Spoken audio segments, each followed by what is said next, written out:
It's your boy Dotch. You already know. We're reacting to the best NBA rookies this century. So, let's just start off.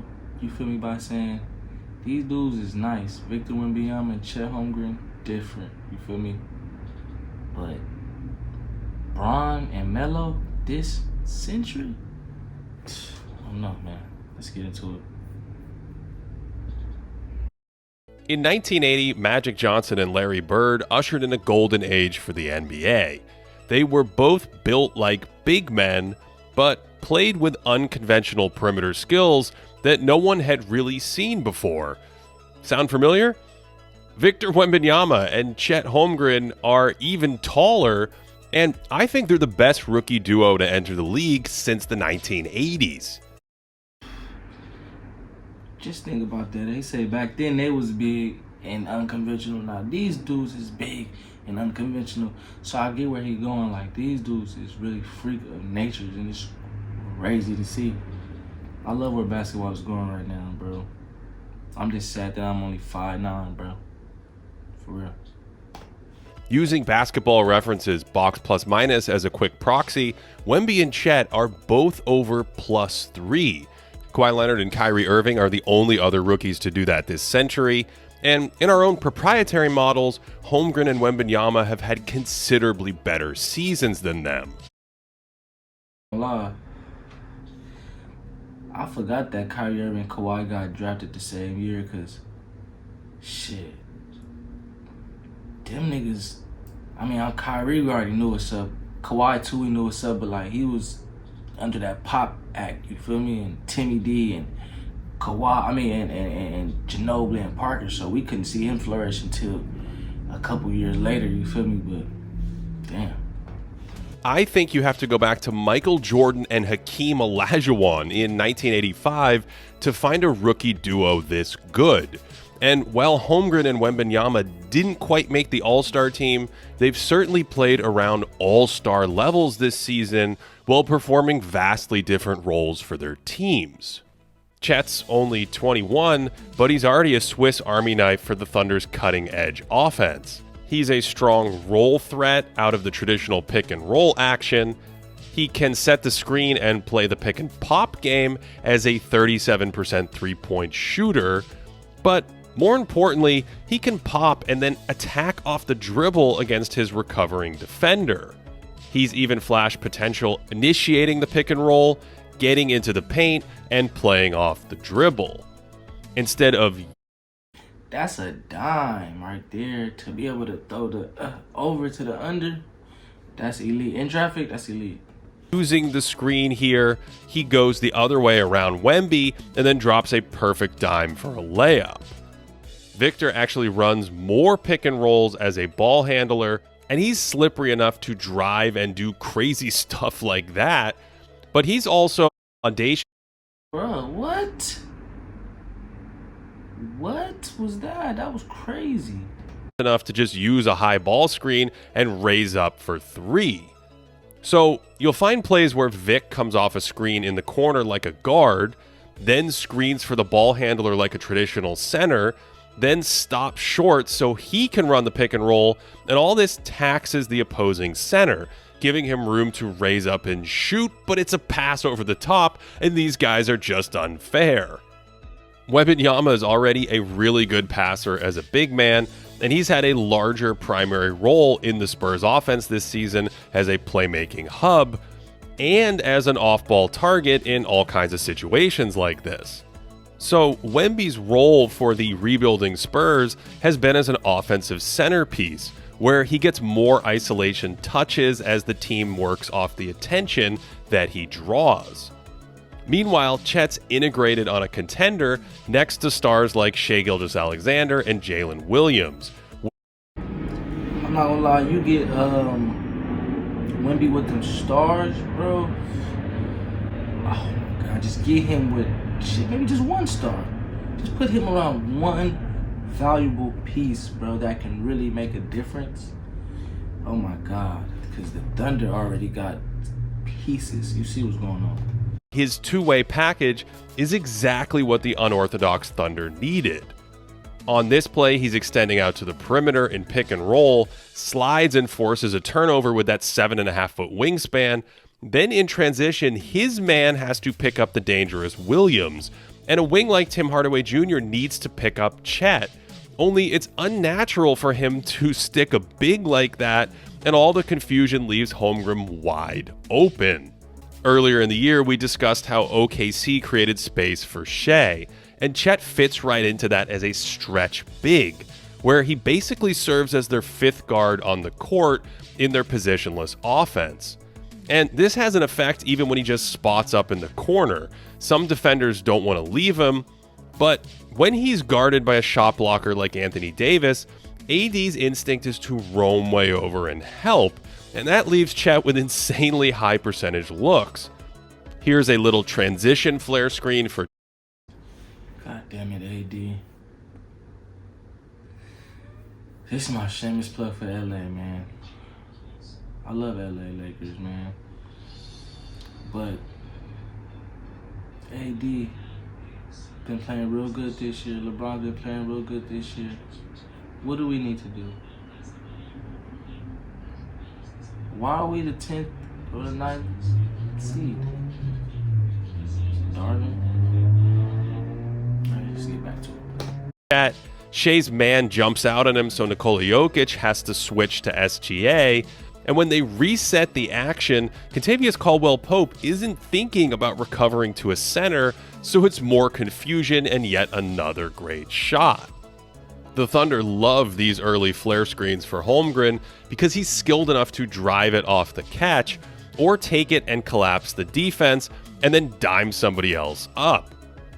Meanwhile, the Spurs work to create space for Wemby because he's one of the most unique off-ball threats we've ever seen. His 8-foot wingspan is so long you can just throw it up to him, but he can also fly off screens and shoot it on the move over opposing centers. So if defenses start switching to stay in front of him, more space makes it easier to exploit his height mismatch. This time he's cross-matched with a small guard, tells his own center to clear out of the way so he can get to the block and find an angle for an entry pass. That means if you switch, you're in trouble. And that's high IQ shit too, though. Not just, oh yeah, I'm just out here and I'm big, like, and I'm just, nah, and I'm waiting for the, nah, he knows, clear out, I'm gonna get, throw it up, easy lay. But if you play the pick and roll straight up, he has that ridiculous lob radius, and then you're thinking about taking away the lob, and the guy just floats to the three-point line and starts bombing. Wemby's shooting in these spots is one of the most fascinating swing skills for a prospect in a long time, because he's only hitting 32% from outside 10 feet, according to NBA.com, but his balance off the dribble and his incredibly high release make shooting accuracy a game changer for someone who can already do stuff like this at 20.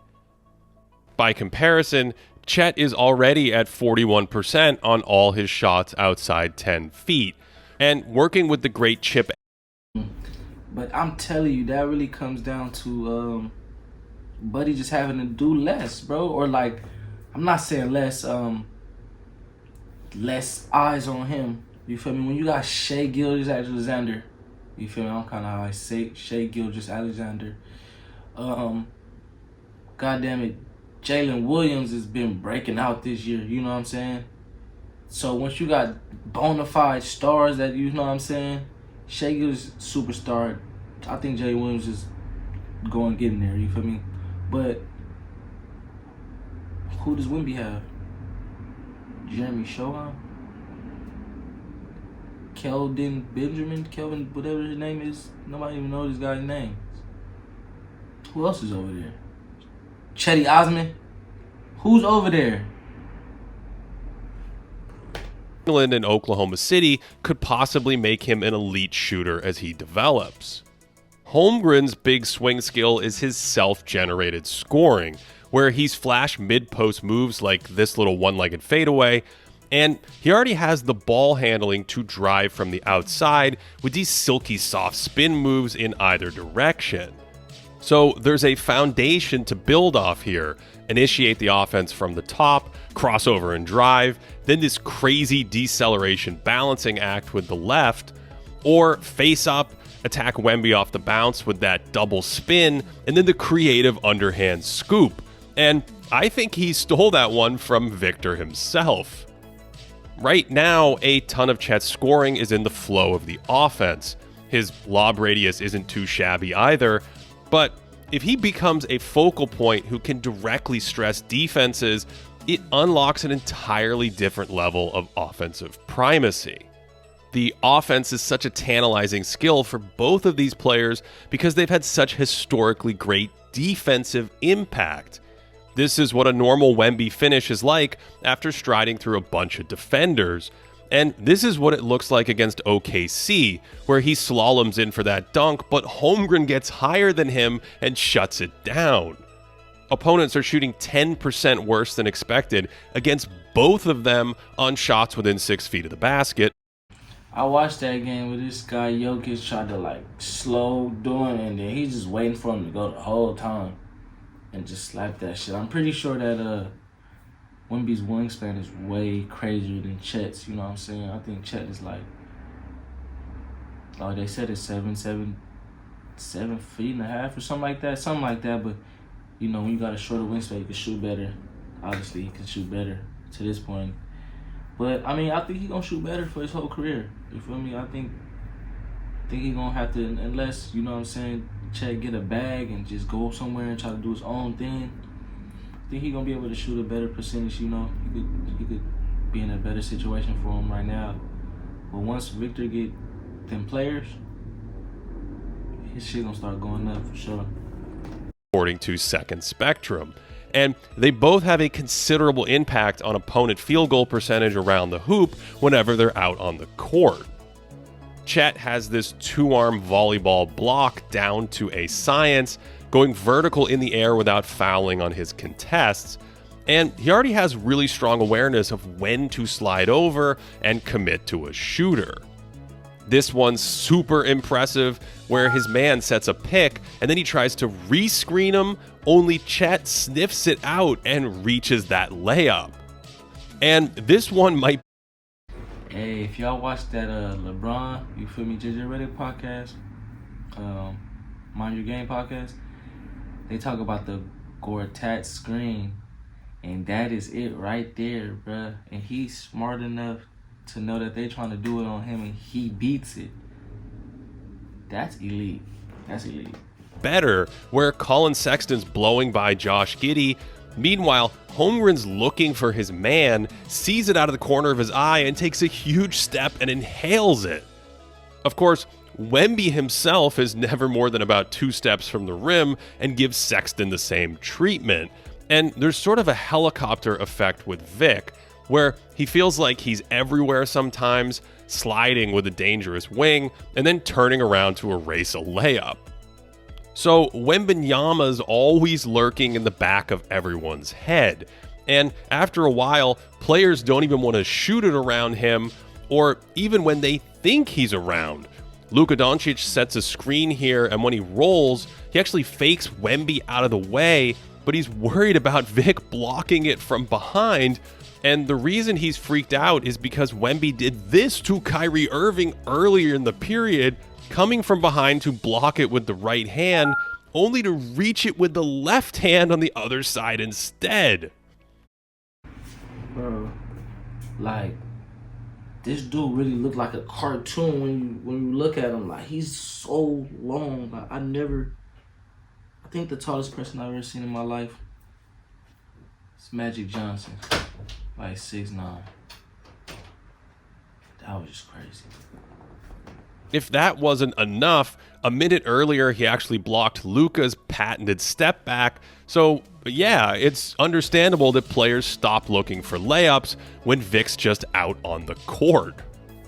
This time it's Chet who spots a breakdown and makes a Spurs shooter think twice before shooting it around the basket. And then when this is swung around to the other side, he's in position to help out on Wemby, Only after a slick pass, Chet snaps around and stonewalls a shooter and then clears the play himself. Both of these guys recover so well after a first effort, sliding with the ball and then spinning right back to a new threat. Here, Wemby is playing the ball handler in pick and roll, recovers to the pass, and look at that flexibility as he slams on the brakes to track PJ Washington and just block him from over the top. That boy looked like a young deer. I'm not gonna lie. Body control and change of direction helps playing 2-on-1s downhill like this, and especially in pick and roll coverages, dropping to play the ball and then turning to take away the lob.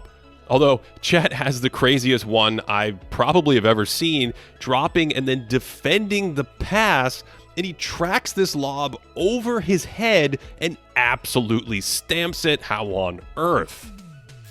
Holmgren and Wembanyama are just the 11th and 12th rookies to average 15 points and 2 blocks per game, and the previous 10 all made the Hall of Fame with a combined 93 All-Star appearances and 9 Defensive Player of the Year awards. Hey, is he stamping them going to the Hall of Fame year one already? Man, y'all let me know in the comments if y'all think that they're going to the Hall of Fame based off year one. Let me know. Just let me know.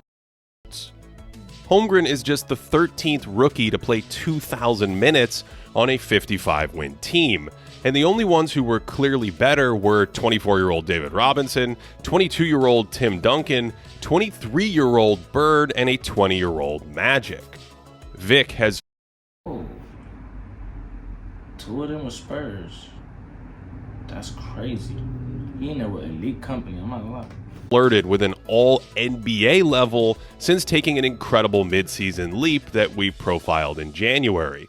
And he will likely become the first rookie since Duncan in 1998 to make an all-defensive team after blocking the highest percentage of 2-point shots of any player in the last 35 years. Even with that minutes restriction, should he be? I don't know. I've heard many people say that Wemby and Chet are ushering in a new archetype of player for the future, where 7-foot defensive monsters with guard skills will dominate the league. But much like Larry and Magic all those years ago, I don't think we're looking at a new archetype here. Instead, I think we're looking at 2 of the most unique and unrivaled players ever to play, who will help define the next generation of basketball. To support this channel, check out patreon.com. Hey, nah. Them boys nice, though. Them boys nice. I'm rooting for them, though. I'm rooting for them. I'm not going to say Hall of Fame status personally just yet. But barring injury, and they could keep this up for the next, 10? 12, maybe? Or at least when they get to like 10 to 13, 14, they can do half of that. But, you know, shit, we out of here, man.